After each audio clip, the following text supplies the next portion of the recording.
Pendidikan Universitas HKBP Nomen Sensi.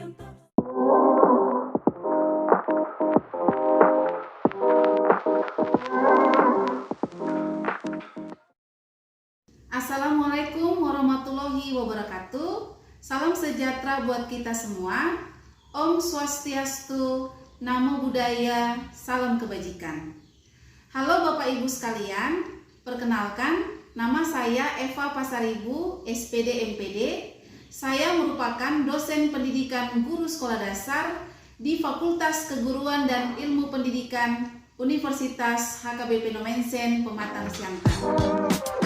Pada kesempatan kali ini, saya ingin menjelaskan terkait salah satu mata kuliah yang saya ampu, yaitu konsep dasar pembelajaran PKN dengan bobot 3 SKS, kode mata kuliah PG 0531 di semester 1 Prodi Pendidikan Guru Sekolah Dasar. Adapun pemaparan ini dalam rangka unjuk kerja nyata pelaksanaan Tridharma Perguruan Tinggi dalam bidang pengajaran. Dalam menjelaskan mata kuliah konsep dasar pembelajaran PKN, saya melakukan pendekatan DIA, Delivery, Interaction, and Assessment. Dalam aspek delivery, di sini saya akan menjelaskan bagian bagaimana saya menyampaikan materi perkuliahan. Terkait dengan aspek delivery, pada mata kuliah ini, saya membawakan setiap sesi pertemuan berbasis pada capaian pembelajaran lulusan program studi yang dibebankan pada mata kuliah ini. Kemudian, diturunkan menjadi capaian pembelajaran mata kuliah atau CPMK. Adapun CPMK pada mata kuliah konsep dasar pembelajaran PKN adalah sebagai berikut. 1. Mahasiswa mampu menjelaskan urgensi konsep dasar pembelajaran PKN. 2. Mahasiswa mampu menjelaskan asas-asas pembelajaran PKN di sekolah dasar. 3. Mahasiswa mampu menjelaskan pendidikan berbasis konsep dasar pembelajaran PKN dan permasalahan di sekolah dasar. 4. Mahasiswa mampu menguasai penilaian konsep dasar pendidikan PKN. Deskripsi mata kuliah konsep dasar pembelajaran PKN yaitu memberikan bekal pengetahuan yang meliputi civics education, citizenship education, PKN sebagai pendidikan disiplin ilmu, komponen-komponen PKN, telaah teori kewarganegaraan, pedagogi kewarganegaraan, pendidikan kewarganegaraan sebagai isu dunia, warga negara dan kewarganegaraan sebagai agenda politik, landasan pendidikan Pancasila dan kewarganegaraan di Indonesia, materi, strategi dan media pendidikan dalam PKN, penilaian pendidikan kewarganegaraan di Indonesia, pendidikan PKN dalam pendekatan tematik integratif tingkat SD, studi kasus, dan ilustrasi. Untuk mencapai CPMK, maka disusunlah sub CPMK yang dibagi menjadi 12 pertemuan di luar ujian tengah semester dan ujian akhir semester. Untuk membuat mata kuliah ini terstruktur dengan baik, saya menggunakan beberapa buku ajar.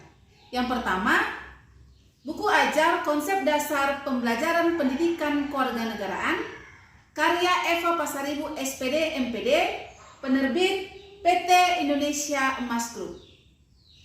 Yang kedua, yaitu buku ajar Kapita Selekta Kewarganegaraan dan Ilmu Kewarganegaraan, karya Dr. Denny Setiawan, penerbit Larispa. Yang ketiga, yaitu pembelajaran PKN di sekolah dasar, karya Udin Winata Putra oleh Universitas Terbuka. Bagian kedua, interaction. Dalam aspek interaction, saya menjelaskan bagaimana menjalin interaksi dan komunikasi dalam proses perkuliahan dengan mahasiswa pada mata kuliah konsep dasar pembelajaran PKN. Bagian interaction secara prinsip saya gunakan yaitu berhubungan bagaimana siswa di dalam kelas maupun di luar kelas berbasis prinsip student center learning. Student center learning adalah sebuah metode yang mengedepankan dan menekankan mahasiswa aktif dan berpartisipasi dalam perkuliahan. Adapun teknik interaksi yang saya lakukan bersama mahasiswa adalah saya melatih mahasiswa untuk berpikir kritis dalam kelompok, berdiskusi, dan melatih mereka untuk mengemukakan pendapat dalam presentasi kelompok. Metode diskusi dan pemecahan masalah di sini adalah ketika mahasiswa mampu menyelesaikan soal-soal latihan yang saya berikan. Lalu saya akan memberikan penghargaan berupa pujian dan penilaian kepada kelompok yang berhasil menyelesaikan permasalahan. Dengan hal tersebut, diharapkan mahasiswa memiliki motivasi dan memiliki semangat dalam mengikuti setiap materi pada perkuliahan ini. Aspek yang ketiga yaitu bagian asesmen. Aspek asesmen adalah bagaimana saya menilai mahasiswa seobjektif mungkin. Aspek penilaian yang saya gunakan mengikuti buku panduan akademik yang sudah ditetapkan di Universitas HKBP Nomensen Pematang Siantar. Adapun aspek penilaian meliputi 1. Pengetahuan bobot 60%, 2. Keterampilan dengan bobot 20%, 3. Sikap dengan bobot 20%, total 100%. Kategori penilaian yaitu sebagai berikut. Penilaian sikap adalah sebagai berikut. Penilaian pengetahuan adalah sebagai berikut. Penilaian keterampilan adalah sebagai berikut. Berikut merupakan video pembelajaran pada mata kuliah konsep dasar pembelajaran PKN. Selamat pagi saudara-saudara semua. Pagi, Bu.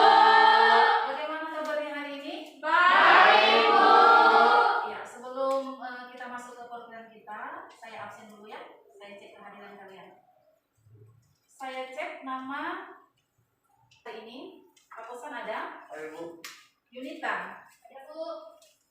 Sheila, ada Bu. Lasrida, ada Bu. Inde, ada Bu. Romoli, ada Bu. Eka, ada Bu. Ya, oke. Sebelum kita memulai program kita awali dengan doa yang dipimpin oleh Yunita. Silakan.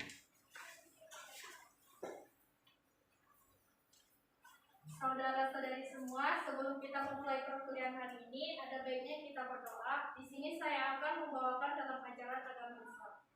Bismillahirrahmanirrahim. Ya Allah ya Tuhan kami, sebentar lagi kami akan memulai perkuliahan kami. Kiranya Engkau memberikan kelancaran untuk perkuliahan kami hari ini. Begitu juga dengan dosen kami, berikanlah beliau kelancaran dalam menyampaikan materi hari ini.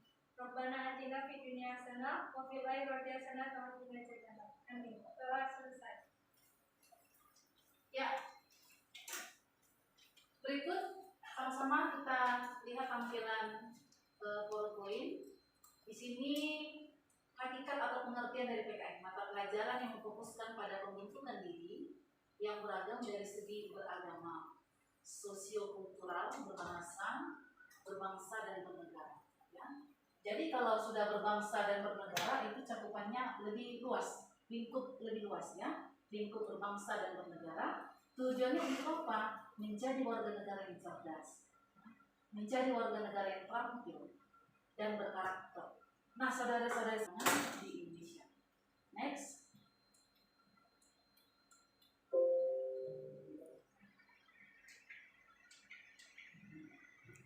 Ya, saudara-saudari sekalian, paradigma baru PKN. Berarti ini cerita tentang tantangan. Bagaimana ya keberadaan PKN pada zaman globalisasi atau era digital ya.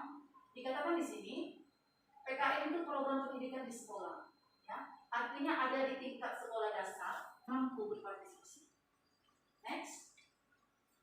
Kajian ilmu, saudara-saudari sekalian, kajian ilmu PKN itu adalah memiliki body of knowledge. Nah, ini dia yang paling penting. Ya. Sebenarnya apa perbedaan paradigma lama dengan paradigma baru? Kenapa harus beranjak ke paradigma baru? Ya, kita fokus ke bagian kita fokus ke bagian sesuatu yang fungsional bagi warga negara yang sedang mengembangkan kehidupan demokratis. Next. Ini merupakan beberapa pendapat dari ahli tentang kompetensi daerah yang independen, aktif, kritis, well informed, dan bertanggung jawab untuk berpartisipasi secara efektif dan efisien dalam berbagai aktivitas masyarakat politik pemerintahan yang semua tingkatan daerah maupun nasional, pemerintah daerah maupun pemerintah nasional memahami bagaimana warga negara melaksanakan peranan dan hak dan hak personal, memahami, menghayati, menerapkan nilai-nilai budi kalian simpulkan menurut pendapat kalian sendiri tentang karakter keluarga negara. Ya, silakan. Kesimpulannya itu sama-sama dibutuhkan dalam kehidupan bermasyarakat, berbangsa, dan bernegara. Ya, bagus ya. Saudara-saudari sekalian, ya, ini merupakan sebuah filosofi ya, bagaimana prospek profesi guru PKN di sekolah dasar. Ini gambar. Saya buat di sini ada gambar seorang gadis cantik. Ya. Saya buat kata-katanya, guru PKN itu seperti atau bagaikan gadis cantik, banyak yang berebut untuk ini. Apa maksud dari gambar ini? Artinya menjadi guru PKN itu adalah harus menyenangkan peserta didik. Apa saja itu? Yang pertama kompetensi pedagogi, yang kedua sosial, yang ketiga profesional, yang keempat iya, sehat jasmani dan rohani. Ya, selanjutnya silakan tampil untuk mempresentasikan materinya kelompok 2, Riki dan kawan-kawan. Materinya tentang pengertian fungsi civics, civic education, dan citizenship education. Ya, silakan. Assalamualaikum warahmatullahi wabarakatuh. Shalom, Om Swastiastu, Namo Buddhaya, salam kebajikan, salam sejahtera bagi kita semuanya. Selamat siang. Selamat siang. Sepertinya kurang semangat teman-teman kita dia. Selamat siang. Selamat siang. Baiklah, salam sejahtera bagi kita semuanya. Seperti kata pepatah, tak kenal maka tak sayang maka tak cinta. Jadi izinkan kami untuk memperkenalkan terlebih dahulu kami dengan tim saya, yang dimana saya bernama Riki Saputra. Saya adalah mahasiswa dari program studi pendidikan guru sekolah dasar Fakultas Keguruan dan Ilmu Pendidikan Universitas HKBP Indonesia Makassar.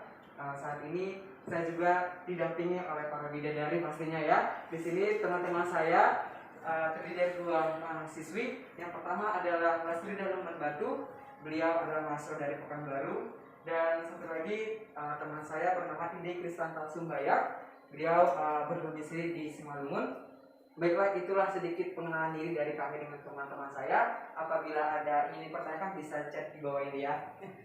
Baiklah, sebelum kita masuk ke pembelajaran hari ini, sebelum kita masuk ke presentasi hari ini, saya ucapkan terima kasih terlebih dahulu kepada Ibu dosen pemangku kami atas sedikitnya kami bisa presentasi pada hari ini, walaupun presentasi ini mungkin belum tentu berjalan belum tentu sempurna presentasi hari ini. Dan saya juga terima kasih kepada teman-teman sudah hadir pada hari ini atas sedikitnya untuk mendengarkan presentasi pada hari ini. Pada hari ini kami dari kelompok 2 akan menyajikan presentasi mengenai civics education dan citizenship education.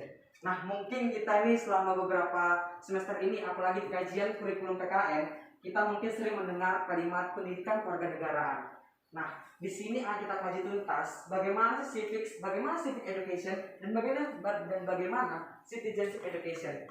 Nah, hari ini mengenai materi civics education dan citizenship education akan dibawakan oleh teman-teman kami, yang dimana teman-teman kami ini pastinya akan memaparkan secara detail dan akan memaparkan secara lengkap bagaimana sih civics dan civics education ini. Dan langsung saja tanpa kita waktu akan dibawakan oleh teman kami, yaitu Indi Kristanta Sumbaya mengenai civics yang akan dibawakan hari ini. Teman kami Indi, dipersilakan.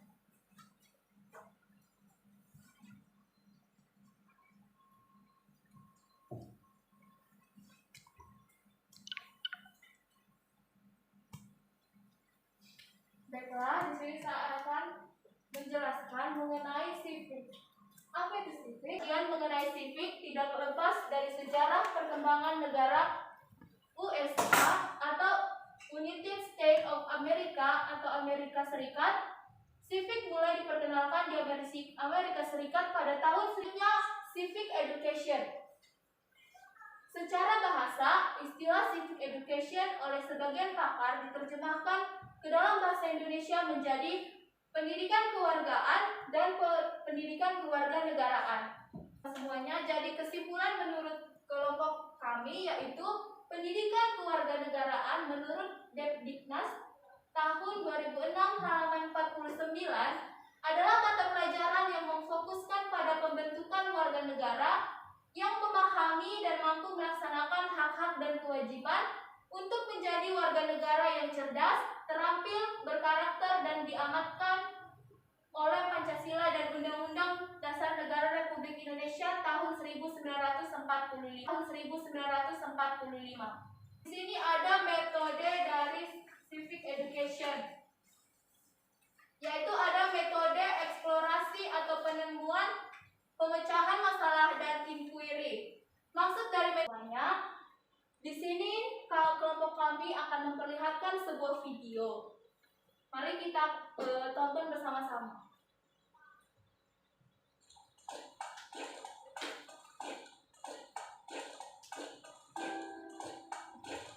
Saudaraku, saya Indonesia. Bukan karena pilihanku, tapi itu takdirku. Saya Cina. Saya pribumi. Saya Muslim. Saya Nasrani. Saya punya agama. Saya Indonesia.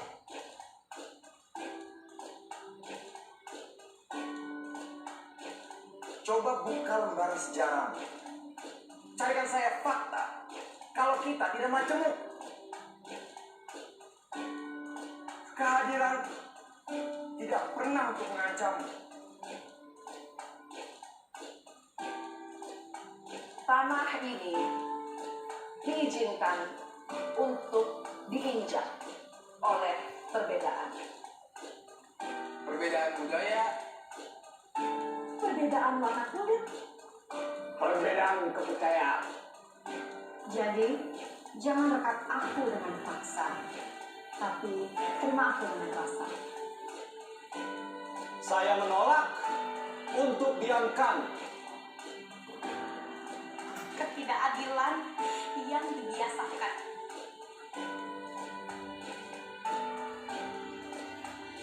Perlakuan yang dibedakan. Itu tidak pernah dibenarkan. Seolah menyalahkan sang berbeda perbedaan. Tunjukkan mukamu, wahai diri congkak yang merasa setara dengan Tuhan. Kehadiranmu hanya diperlukan untuk menguji keutuhan kami. Tapi bukan ini. Kami akan berdiri dan bangkit membela saudara kami yang teraniaya oleh kaummu.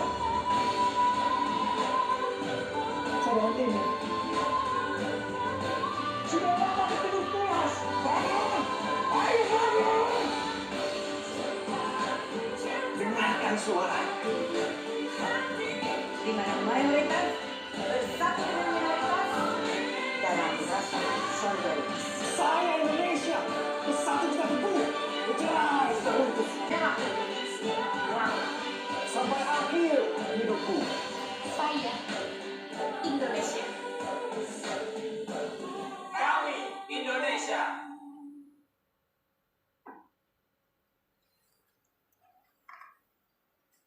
Baiklah, saudara-saudari semuanya, sekian dari presentasi kelompok kami, dan selanjutnya saya kembalikan kepada moderator. Terima kasih. Tepuk tangan untuk Cindy, harus presentasi lebih baik. Baiklah, tadi kita sudah menonton, kita sudah mendengarkan mengenai civic education, dan citizenship education. Nah, kita sudah menambah pengalaman kita nih ya.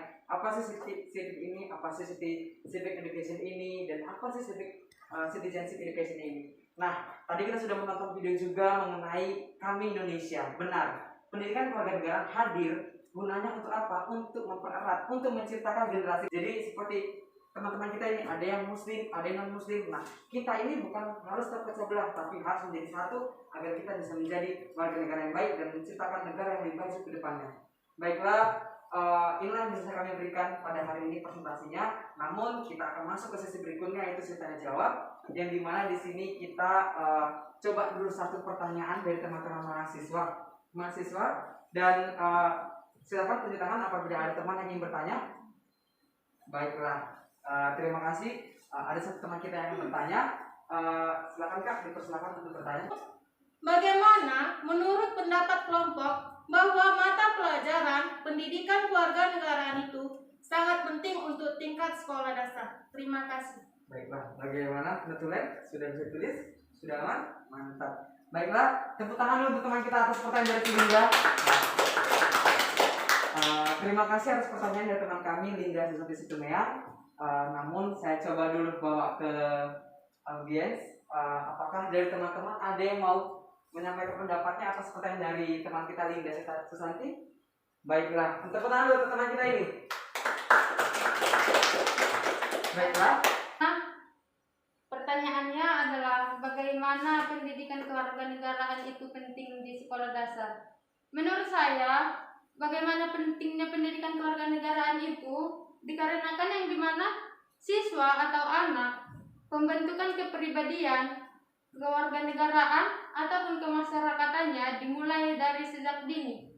Atau baiklah, izinkan kami dari kelompok kami akan menjawab pertanyaan dari teman kami Linda. Untuk saudari Nasrida, kami persilakan. Terima kasih untuk moderator memberikan saya kesempatan untuk menjawab pertanyaan dari saudari Linda, yang dimana di sini saya akan melengkapi jawaban dari saudara-saudari, yang dimana bagaimana mata pelajaran pendidikan kewarganegaraan itu sangat penting untuk tingkat sekolah dasar. Bapak kami. baiklah, saya dapat menerima jawaban dari kelompok penyaji. Terima kasih. Baiklah, terima kasih saudari Linda atas pertanyaan yang begitu luar biasa dari presentasi hari ini. Baiklah, memang kita sudah hampir di penghujung presentasi dan izinkan kami untuk menyampaikan kesimpulan yang akan dibawakan oleh teman kami Indi Kristal. Civics merupakan tongkat awal dari kajian mengenai kewarganegaraan yang merupakan bagian dari Baiklah, sebelum kita menutup pembelajaran hari ini, saya akan menampilkan sedikit video inspirasi dari kita, karena hampir rata semua di sini akan jadi guru nantinya ya. Jadi mari kita simak.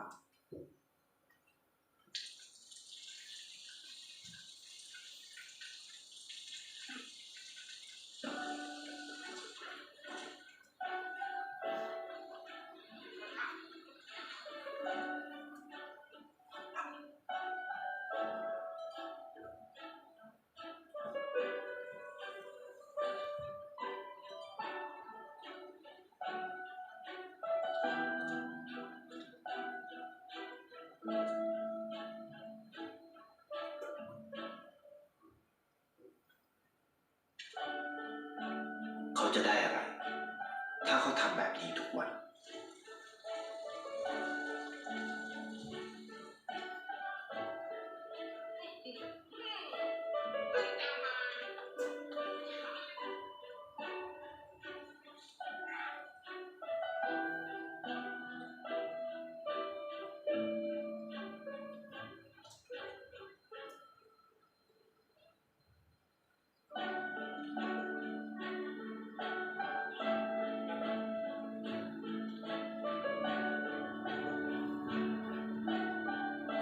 เขาจะไม่ได้อะไรเลย ไม่ได้รวยเกิน ไม่ได้ออกทีวี ไม่มีใครรู้จัก ไม่ได้มีชื่อเสียง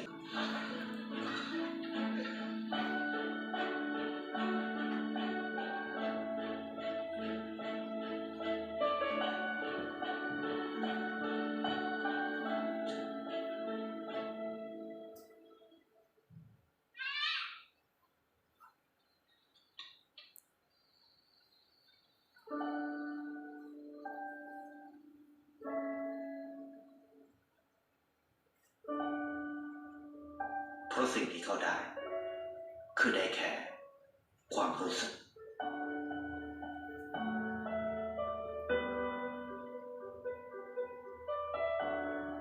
ได้เห็นความสุข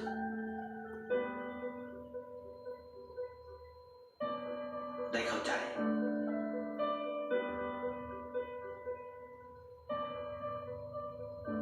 ได้ความรักได้ในสิ่งที่เงินซื้อไม่ได้ได้โลกที่สวยงามกว่าเดิม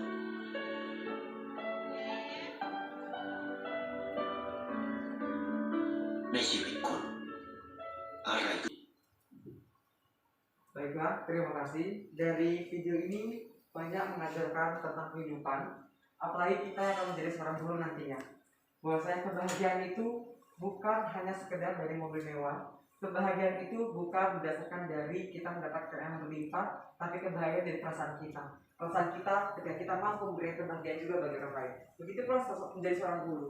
Seorang guru juga mengucapkan terima kasih kepada Ibu dosen pengampu kami atas diberikannya kesempatan bagi kami untuk bersuara pada hari ini. Dan sebelum kita menutup pada hari ini, izinkan saya untuk memberikan pantun. Apabila ada sumur di ladang, jangan lupa kita numpang mandi. Apabila ada lembaran pajak, mari kita bertemu kembali. Apabila ada sumur di ladang, jangan lupa kita numpang mandi. Apabila nggak ada sumur di ladang, jangan sampai kita nggak mandi. Ikan, mereka tertawa dulu semuanya. Tapi tegang sekali ya.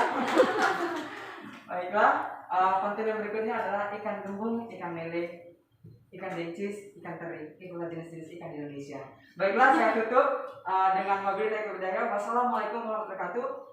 Saudara-saudari sekalian, berikut saya memberikan tugas kepada kalian. Tugasnya dalam bentuk portofolio, ya. Saya bagi menjadi 4 kelompok, ya. Dari Yunita sampai ke si Inde kelompok 1, Tiopan sampai Romoli kelompok 2, Sri sampai ke Rebecca kelompok 3, Akosan sampai ke si Susi kelompok 4. Jelas? Jelas. Kelompok pertama yaitu menjelaskan masalah. Ini ada gambar. Gambar ini ada masalah yang terjadi di sini. Harus benar-benar diamati, ya. Yang kelompok 2 mengkaji kebijakan alternatif mengatasi masalah. Jalan keluar atau solusi. Yang ketiga, kelompok ketiga mengajukan kebijakan publik untuk mengatasi masalah. Ya, berarti ini terkait tentang kebijakan, tentang peraturan. Yang ke kelompok 4 yang terakhir membuat rencana tindakan. Ya, dalam melaksanakan kegiatan dibagi menjadi 2 seksi, ya. Yang pertama seksi dokumentasi, kedua seksi penayangan. Jadi tugas portofolio ini setiap kelompok harus ada dokumentasi. Lalu nanti akan ditayangkan berupa video atau berupa wawancara atau berupa PowerPoint dan nanti akan dipresentasikan per kelompok. Sampai di sini mengerti? Mengerti, Bu. Oke. Marilah kita berdoa. Saya bawakan doa dengan ajaran agama Kristen. Tuhan Yesus, terima kasih buat hari ini Engkau telah berkati kami dari malam hingga saat ini. Tuhan, kami sudah selesai perkuliahan kami. Kiranya perkuliahan kami dapat kami terima. Dan juga terima kasih buat dosen kami yang telah memberi kami materi pada saat ini. Inilah doa yang Tuhan. Terima kasih Tuhan. Amin. Ya, demikianlah perkuliahan kita hari ini. Sekali lagi kita berikan aplaus untuk kelompok penyaji. Sampai ketemu lagi untuk perkuliahan selanjutnya. Selamat siang untuk kita semua. Siang, Bu. Demikianlah penjelasan saya tentang sistem DIE dalam bidang mata kuliah konsep dasar pembelajaran PKN. Semoga video ini bermanfaat dan dapat menjadi inspirasi bagi kita semua. Jika ada kekurangan dalam video ini, saya mohon maaf dan saya ucapkan terima kasih atas perhatiannya. Sekian dan